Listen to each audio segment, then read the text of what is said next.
Hi guys, Emma here, and today I'm going to be talking about Twin Peaks again by picking some random topics out of this box, which is filled with bits of paper on which I've written some topics and which I've added to myself. Also, it's raining outside, so there may be a bit of a sound of raindrops on the windowsill, so sorry about that. Okay, but let's get going. Chet Desmondo. It actually says Desmondo. Chester Desmond, of course. Special Agent Chet Desmond. Chester Desmond is a character that feels very distantly lost to me, possibly more so than even Dale or Laura.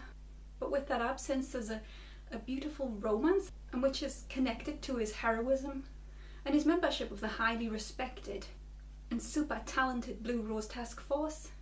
The fact that he was lost in the line of duty and fighting the ultimate forces of evil means that we're left with a sense of both pity and respect. He's a character that probably divided opinion to begin with. In Fire Walk With Me, I think it's fair to say that we wanted to see Agent Cooper. Instead, we got Desmond, an entirely different beast who was perhaps overly self-assured, full of moody bravado, and with an indistinct kind of presence. A secret of self, a definite modus operandi that was unique to him and which both baffles and perhaps sometimes irks us as well. I like to bet that he's a character that fans are much more fond of now. The entire fan reception of Fire Walk With Me has changed over time, over the past couple of decades. And as part of that, Chet Desmond has eased into that Twin Peaks lore. Philip Jeffries' fantastical story perhaps gives us reason to believe that Desmond in fact did not become a victim of the Chalfonts, but that somehow his form may still exist too, in that world where physical form and intellectual ability seems to know no bounds. I personally was disappointed not to see Chris Isaak in the return. I think his sardonic manner and urban cowboy-esque charms would have fitted right in with the overall mood of season 3. And with the Blue Rose Task Force being explained, as well as Jeffries' metamorphosis, God, metamorphosis revealed, it would have made sense to see Chet Desmond again. Season 4, Season 4, Season 4.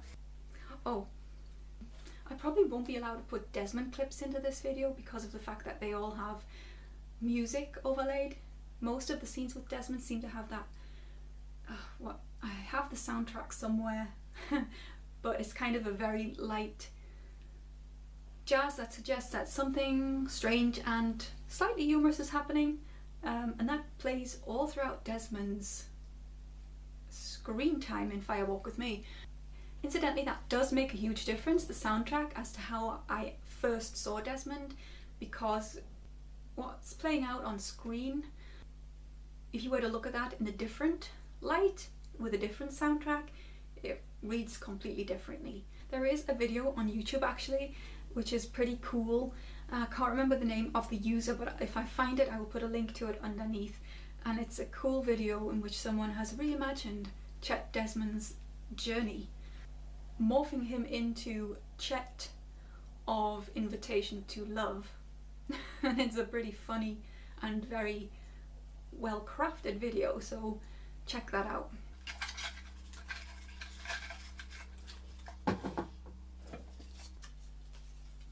Are there any theories you've had that have dramatically changed since season 3 ended?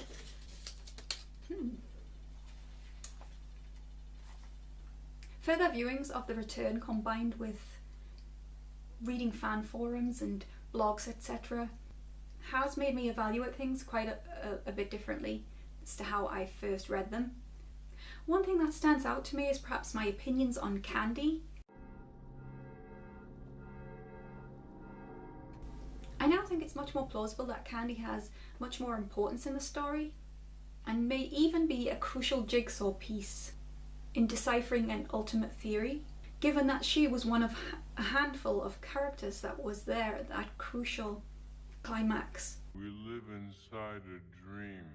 Her beauty and apparently vague-brained and spaced out behaviour in fact might be just a veil concealing something that is beyond wise inside. She may be like the modern version of a sage. In any case, I just find her fascinating to watch, and from an artistic point of view, that whole aesthetic is just stunningly dreamlike and cinematic. My theories about episodes 17 and 18 may have changed, although I still haven't formed any definite opinions about what happened or what things mean. But my thoughts are now kind of intertwined with multiple theories and possibilities that definitely weren't there on a first viewing. I still have the sense that the ending embodied a sense of gloom, leaving our most beloved characters in a state of suspension, stuck in our own cluelessness forever. If you know what I mean, if that makes any sense at all. However, I do still hold on to one of my early theories that I had, that everything in the Odessa world is Jowday, everything including Carrie Page, who at first resists Cooper's attempt to reform her, to make her see the error of her ways and the responsibility she holds for all of her evil offspring or creations, but then who slowly submits to Cooper's overwhelmingly strong sense of good, recognizing the obscene moral character of evil. Once she remembers the ultimate horrors that she and her brood committed on Laura Palmer. And this happens in my theory when the voice of Sarah Palmer is heard shouting for Laura on the day after Laura died. At which point she recognises that this is totally unacceptable, and she basically decides to willingly self-implode, to commit suicide if you like. Whilst I enjoy that theory for myself, I'm now more accepting of fan theories which see Laura as being rescued by Dale. I'm also open to different ideas of what the Odessa world actually is, and whether it actually still exists post last scene. There are simply layers and layers of questions there. I think it's actually great to keep discovering new theories about Twin Peaks and about everything in Twin Peaks as a whole piece, not just season 3. And there are still as many fans re-examining the show now, and probably for years to come as well.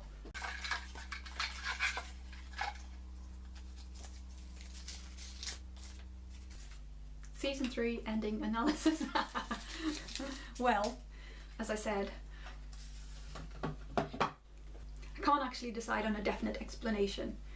And I like that. I like feeling like I'm a bug, petrified in a chunk of amber.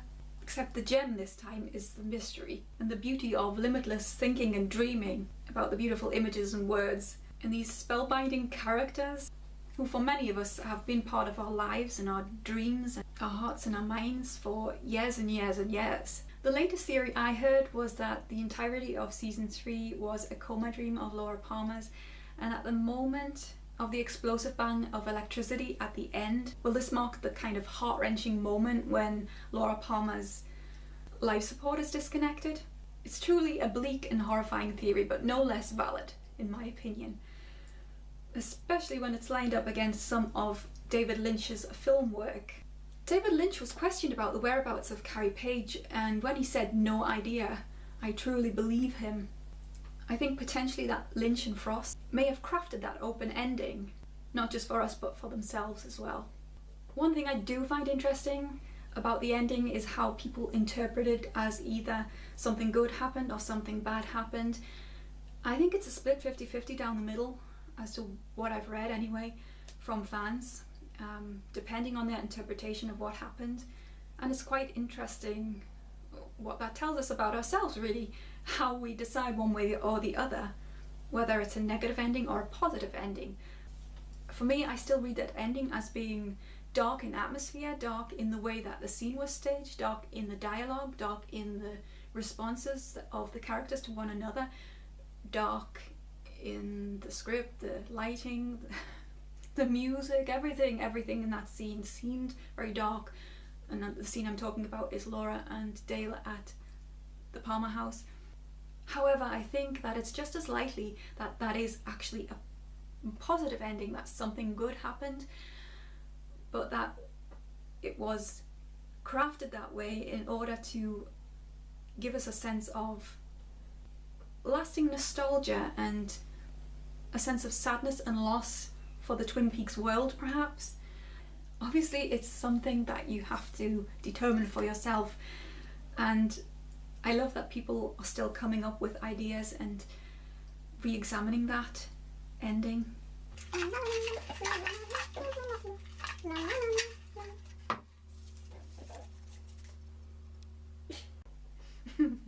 This is a shopping list.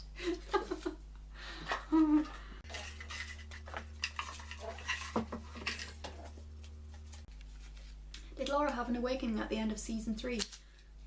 I think I answered that in the last video, or it might have been a different way of putting it, but I think that's a widely accepted fan theory, which I believe has been credited with merit by Mark Frost. So in that same conversation that I just mentioned about Lynch, where he was asked about Carrie Page, he said something like, you know, the signal is calling, but there are disturbances, or something like that. I will insert the quote here.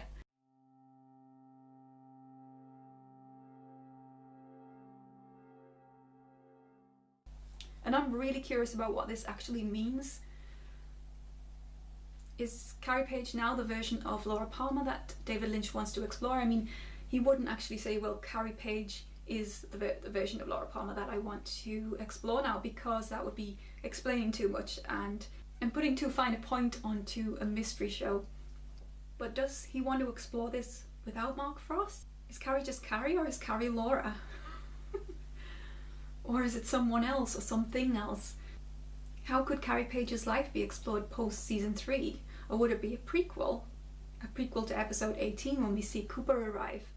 It's interesting, and I think it means that all theories about what happens to the character played by Cheryl Lee at the end of season 3 remain in flux.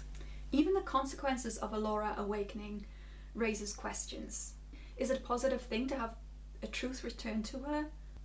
To reclaim her identity as Laura Palmer? Or is that too painful? And how does she deal with that awakening? Does it imbue her with power to fight Zhao Day? Or does it send her into a spiral of confusion?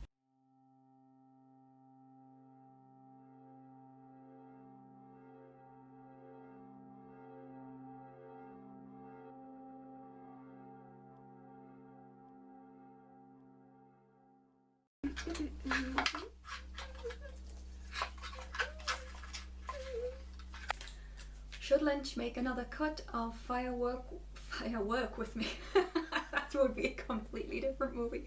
Fire Walk with Me, because the missing pieces were perhaps better than the film. Well, I mean, yeah, some of the missing pieces definitely were fabulous, and some of them not so great in my opinion, and were left out for a reason. I mean, I would buy that. I think most fans would buy that, right? I know that, you know, when I first saw the missing pieces, I kind of questioned why certain things had been taken out, and I had to conclude that it was just a question of time rather than the quality of the scenes. Because as I said, some of them were extremely high quality, and I don't think that's just because we were treated to them much later on, and so we kind of overpraise them in a way. You know, I love all the David Bowie stuff. I love the lingering time with Laura, and that kind of godless seduction that she undergoes in that particular scene. I think ultimately that needs to be up to David Lynch to decide whether he wants to do that artistically, to make that choice. Because I think that in the editing process that many choices are made with purpose, and that some other decisions may be forced upon the director. And so I can't really answer that because I'm not David Lynch. And so my opinion would be, I would like to, as a fan, see that and have that in my possession, and to be able to see that without, you know, having to see a fan edited version or something like that. Would anybody disagree? Anyway, I think I'm going to leave it there for today. Thank you very much for watching. If you want to comment on anything that I've said today, please leave your comments in the section below, and you can also leave topics. I still have a fair few amounts of comments left in the box to explore, and we'll be doing so in subsequent weeks. You can also leave a comment on Twitter, on my Twitter page at the Vlog Lady. Yeah, that's it, and hopefully I will see you next time. Okay, bye!